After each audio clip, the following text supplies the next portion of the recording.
আমার জান আমার কইছে আমার ছাড়া বাঁচতে পারবে না। এখন দেখি আমার ছাড়া আগের চাইতেও ভালো আছে। শত কষ্টের মাঝে তোর একটা নজর দেখলে সব কষ্ট ভুইলা যাইতাম। অন্য কাউরে আপন কইরা কত বছর হইছে চইলা গেলি। এখনো আশা যদি তোরে আপন কইরা পাইতাম। একটা সময় রাগ করে একটু কান্না করলে জান আমারে কইতো চোখের পানি কি সস্তা হয়ে গেছে নাকি। আর সেই মানুষটাই আমারে ফাঁকি দিয়া চোখের পানি সস্তা কইরা গেছে।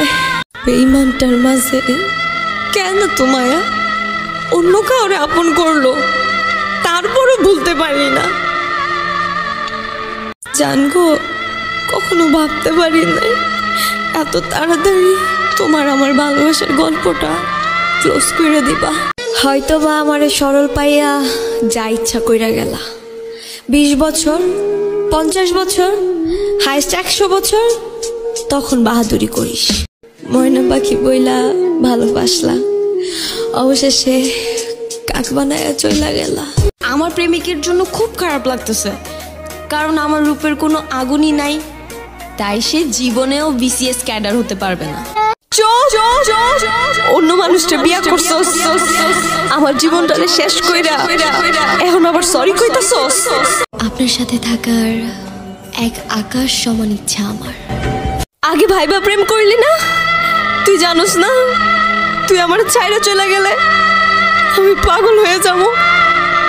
প্রতিটা মেয়ের ইচ্ছা থাকে তার প্রিয় মানুষটা যেন তাকে হাজার ব্যস্ততার মাঝেও একটু সময় দেয়, একটু কেয়ার করে, একটু শাসন। কলিজাটা কাইটটা যদি তোরে দেখাইতে পারতাম কতটুকু ভালোবাসি, খোদার কসম তোরে কাইটটা। আমি এখনো তোমাকে ভালোবাসি।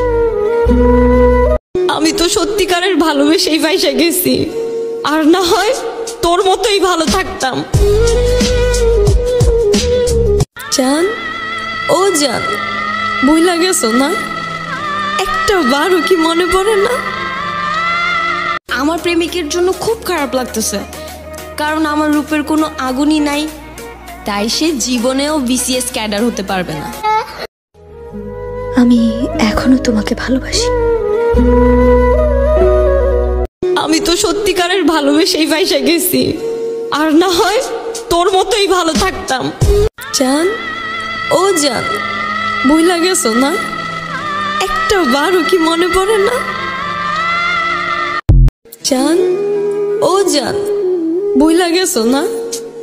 একটা বারও কি মনে পড়ে না? আমার ছাইরা চলে গেছো অনেক বড় কষ্ট দিয়া। অন্য মানুষ আপন করলি, ধুমধামে কইরা বিয়া, ভালোভাবে থাকিস। আমার জান আমার হাতে ধরে সব সময় বলতো এইভাবে সারা জীবন ধইরা রাখবা তো আমারে।